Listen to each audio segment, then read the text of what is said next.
Do I snap? Yeah. But I don't see what that has to do with my forehand. Spin it.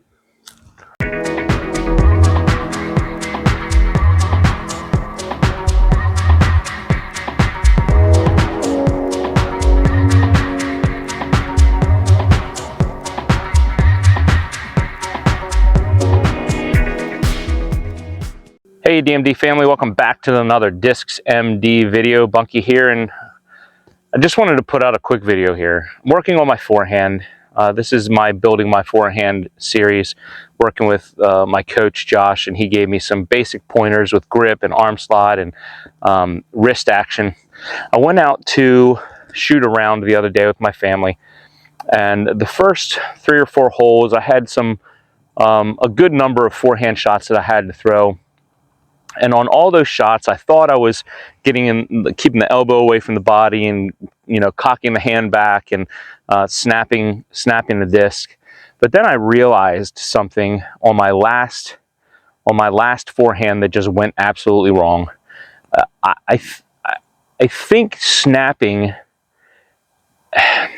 There is a point on the backhand where you get to the hit, and the disc comes out of your hand without you opening your wrist, right? You don't, on the backhand, and Scott Stokely talks about this, you don't produce spin consciously in a backhand. Whereas in a forehand, you consciously create the spin by snapping your wrist.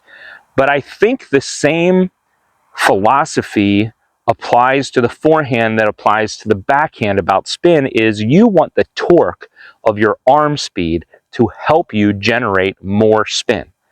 And in order for you to do that, and this is my thought process, I haven't discussed this with Coach yet, and we'll see if I'm right. I'm going to release this anyway. Use the torque of the forward motion of your arm to help you produce more spin. So what I was doing was I was cocking my wrist back, and as I started the motion, I was starting my wrist snap. So I was starting my wrist snap way back here. And when I consciously thought about it, I thought, I wonder if using my arm speed and then waiting to the very end to here to snap, using that whip at the hit and the wrist snap to generate more speed would help. And lo and behold, the next couple of holes, when I had a forehand, I consciously held back my wrist until the end and then snapped at the very end. And I tell you what, it had a lot more zip and a lot less wobble. So I'm going to work on it more, but when you're doing your forehand, I think from what I have experienced, the snap, the timing of the snap is very important. You want to get through the throw, get to almost the hit, and then snap at the very end.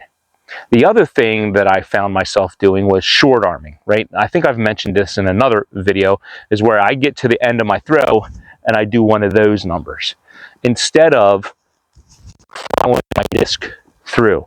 Follow through is important in backhand. Why wouldn't it be important in forehand, right? So those two things I focused on the end of my round, and I felt my forehand was much more fluid, much smoother, a lot less wobble, and a little more zippy. So, and with my follow through, I really want to feel the pressure of the disc on the tip of that middle finger as I'm pushing through the disc and snapping through. At the end, remember, you don't want to turn over, right?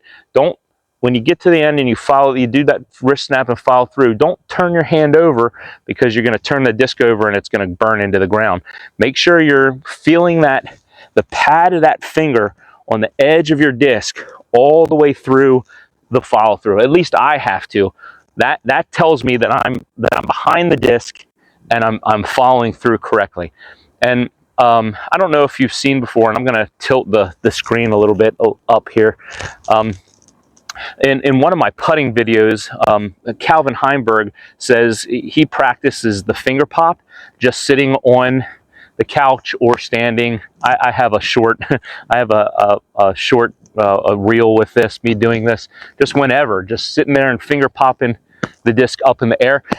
I'm starting to do that with my forehand, sitting the rim of the disc on the pad of that finger, right? Getting good grip, and just, let's try that again. That wasn't right. Feeling the finger, feeling that pad of the disc just popping through that disc, feeling it all the way through, right? And it should go straight up and come straight back down and not have a lot of wobble on it. Just feel the pad of that disc flicking up that disc into the air, straight up and then straight back down.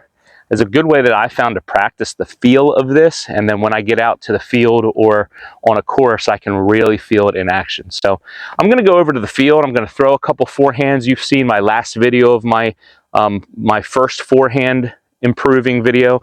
So I'm going to go over to the field and show you what it looks like. I guess we're about a week later now, and see if I've improved any. So let's get over there. All right, here we are at the rec. I have 5 discs that I'm going to use. My bayonet, which is my 13 speed. Fairly stable distance driver. I have my Mad Cat, which is a overstable fairway driver, 9 speed. On my Lariat, which is under to stable fairway driver, 9 speed. And then my Brazos, which is an overstable 7 speed.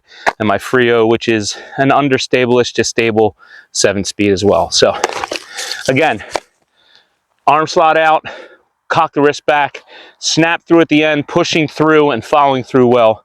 Let's see how we do. Bayonets first.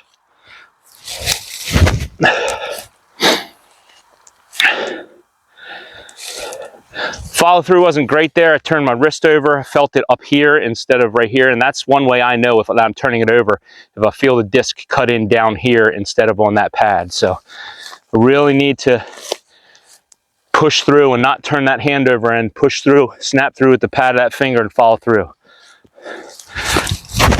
There it is. See how that clean? That was much cleaner.